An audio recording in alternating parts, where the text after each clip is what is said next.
के सारथी तुमको कोटि प्रणाम। आकर के अब थामिए मेरे मन की छूटी लगाम। द्वारकेश द्वैवेर त्रिलोकपति तीन वेर, चार वेर बंदों में चक्र के धैया को। पांडव सखा पांच वेर छह वेर छबीलो श्याम, सात वेर बंदों सात बैल के नथैया को। वंदन करो आठ वेर आठ पटरानी के, और नौ वेर बंदों नवनीत के हरैया को। दस वेर बंदों में दस रूप धारी, और बार बार बंदो बाबानंद के कन्हैया। सत्संग जैसा पूर्व आदरणीय कह चुके कि सत्य तो परमात्मा ही है, ईश्वर ही सत्य है, और उसका संग हो जाए यही सत्य सत्संग।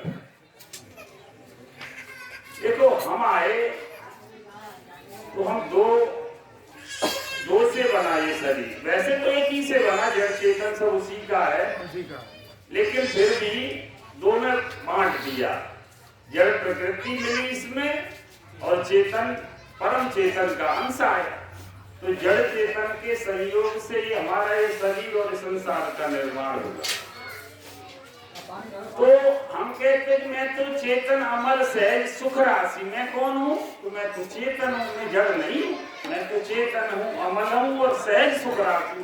ये साधन जन्म सुख से मेरा सुख नहीं है, मुझे तो सहज सुख जय हो, सहज सुख राशि। मैं तो क्योंकि चेतन हूँ इसलिए ऊपर से ही सहज सुख राशि।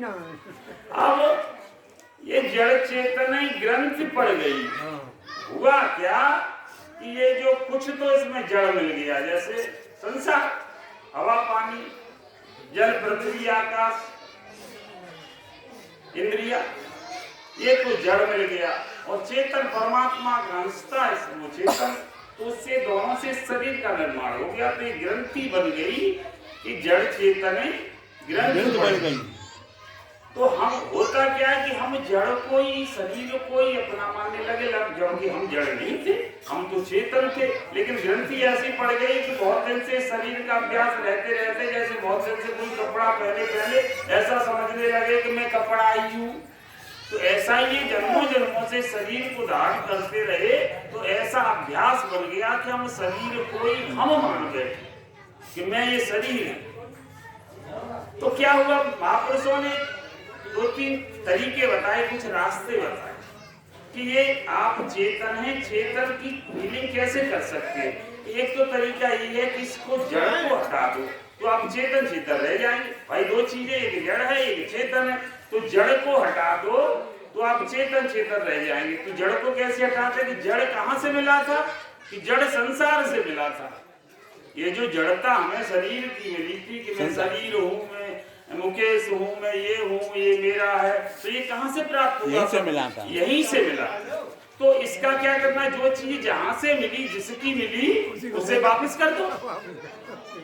तो ये जो जड़ जो शरीर मिला, तो इस शरीर को आप किसे दे दो? संसार को दे दो। संसार के से ये शरीर प्राप्त हुआ, तो ये जड़ शरीर को संसार के निमित्त लगा दो। अर्थात ये क्या हुआ, जहाँ से मिला उसमें लगा दिया, तो उसकी सेवा में लगा दो।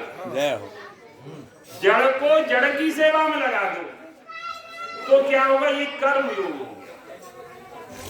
आपसे कोई चीज मिली तो वो आपकी है, इसलिए हमने आपकी सेवा में लगा दी।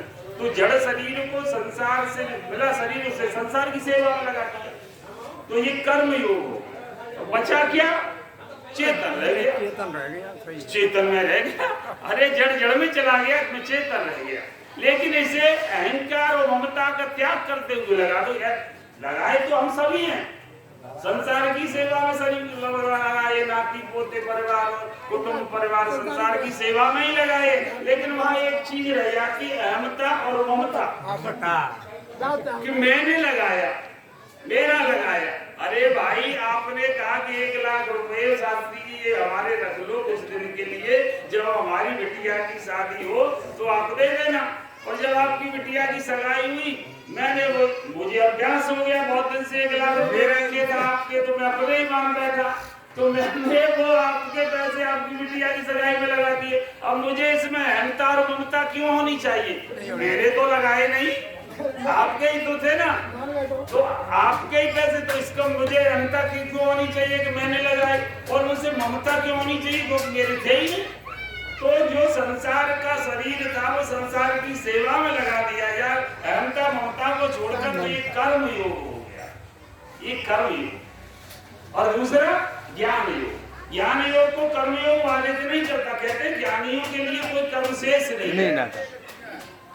जैसे गुणा गुणेश वर्तन थे, तो ये समझता है कि गुण ही गुण में बरत रहे, चाहे अच्छा हो रहा है चाहे बुरा हो रहा है, मैं तो कुछ कर नहीं हूं, मैं तो परम चेतन का अंश हूं, तो मेरा तो इसमें कोई लेप है ही नहीं, मैं तो निर्लेप हूं। इसलिए मुझे इससे कोई लेप अच्छा हो जाए मुझसे तो मुझे कोई लाभ नहीं, हानि लाभ जीवन मरण इससे मुझे कुछ नहीं। अगर संसार में मेरे द्वारा कोई गलत कार्य हो गया और मुझे उसके बदले में अपयश मिल रहा है, लेकिन अपयश का मैं भागीदार नहीं, और मुझे कुछ यश मिल रहा है तो वो भी इस जड़ के द्वारा मिल रहा है, जड़ शरीर के कार्यों के द्वारा मिल रहा है, तो उसका यश का भी मैं भागीदार नहीं हूँ, मैं तो चेतन स्वरूप हूँ, मुझे इससे लेना देना कुछ भी नहीं है, तो मैं चेतन स्वरूप।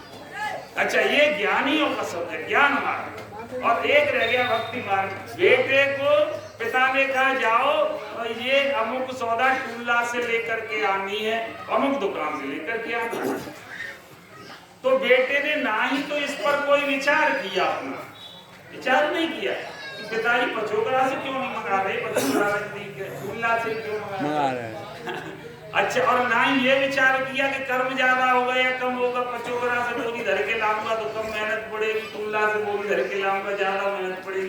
तो ना ही इसने कर्म का विचार किया और ना ही इसने ज्ञान का विवेक अपना लगाया कि क्यों ऐसा किया जाए। क्यों?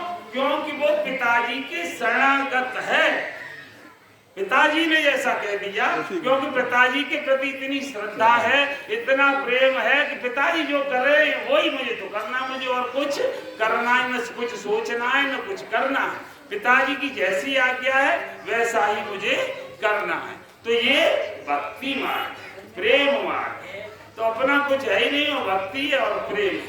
तो कहने का आशय ये है कि चाहे आप ज्ञान में वहां भी एक रहेंगे, भाव सबका एक ही है, कैसे भी, चाहे आप भक्ति मार्ग, चाहे आप ज्ञान मार्ग, चाहे आप कर्म मार्ग, तो अपने को एक में स्थित कर सकते हैं, एक में किसी भी प्रकार स्थित कर सकते हैं। और आगे एक भजन सुना दूं, पहले भी नहीं सुना पाया।